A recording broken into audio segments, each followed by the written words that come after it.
Hai guys, අද මම ගියා පොඩ්ඩක් පානදුරට. ඉතින් එද්දි පොඩ්ඩක් රැවුන් නිසා මම හිතුවා පොඩි වීඩියෝ පාරක් දාන්න ඕනේ කියලා. ඉතින් බයික් එක පදිද්දි මට පොඩි දේවල් ටිකක් කියන්න ඕනේ කියලා හිතුණා. ඉතින් එහෙනම් අපි යමු අද වීඩියෝ එකට.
responsibility එකක් තියෙනවා මේ ඉන්දියන් බයික් එකක් කියලා අපිට සරලව ජපන් බයික් එකක් ගන්න බෑ. ඒකයි ඔයා හිතන්නකෝ ඉන්දියන් බයික් එකක් පදවගෙන කෙනෙක් වාට්ටම ජපන් බයික් එකක් අරන් පදිනවා කියලා. ඉතින් ඒකෙන් වෙන්නේ එයාගේ ඒ කියන්නේ එයාගේ නොදැනුවත්භාවය නිසා එයා බයික් එකට අනවශ්‍ය දෙයක් දාගන්නවා.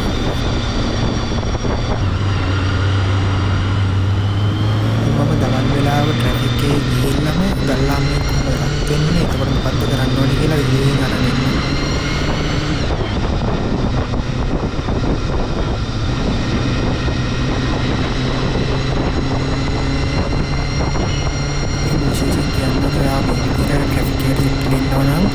අවශ්‍ය විදිහට බයික් එක රෙව් කර කර යන්නවා. ඉතින් මෙන්න බයික් එකේ හීට් එක වැඩි වෙනවා. ඉතින් ඒත් එක්ක කියන්න ඕනේ මේ වාහනේ හරිය මේ ට්‍රැෆික් එක නැති හරියක හයියෙන් ගිහලා ට්‍රැෆික් එකට සෙට් එකක් වෙන්නේ. ඒක මේ බයික් එක හීට් වෙන්න බලන්නේ මොකද ඔයා ඒ නැති හරිය හයියෙන් ඇවිල්ලා හයියෙන් එනකොට ඉතින් බයික් එක එන්ජින් එක ඒ විදිහට කරනවා. ඉතින් ඒ ඊට පස්සේ ට්‍රැෆික් එක නතර පස්සේ වෙන්නේ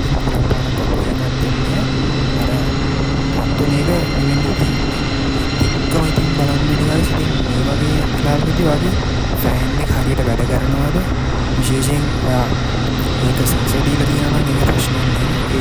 ඒක සාමාන්‍යයෙන් රෙකමන්ඩ් කරන්නේ මේ ගල්ලාම් එකට මේ ඔරිජිනල් එන්නේ 100. ඉතින් මම නම් සාමාන්‍යයෙන් රෙකමන්ඩ් කරනවා ලංකාව නිසා 80 වගේ මොකද වගේ එකම මේ 100 තිබිලා ඔරිජිනල් 100 තිබිලා මම 80ට මාරු කරා. මොකද මේ ඉතින් ඇත්තටම හුඟක් දැනෙනවා කියලා මටත් හිතෙනවා. මොකද ලංකාවේ මේ ජපාන් වල වගේ නෙමෙයි. ගොඩක් කර දේශනයක් පොඩ්ඩක් මේ උණුසුම් නිසා මේ මට හිතුනේ මේ බයික් එක 80 යන්නේ හොඳයි කියලා. ට්‍රැෆික් එක යනකොට නම් ගොඩක් වෙලාවට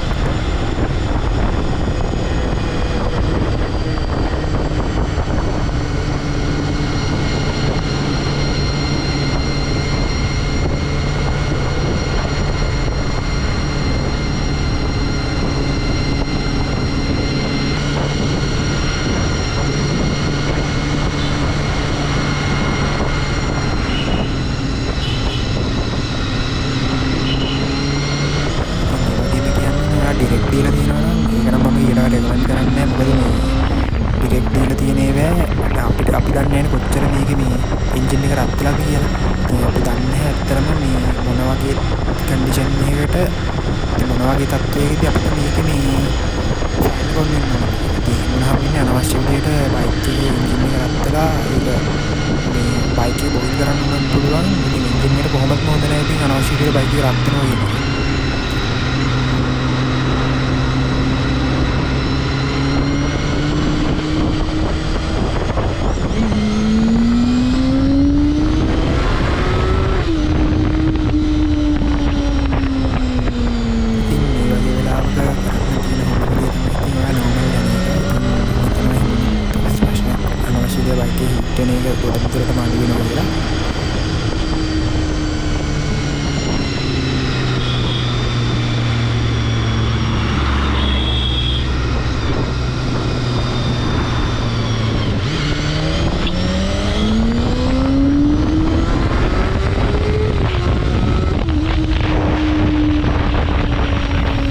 පාර යනකොට මම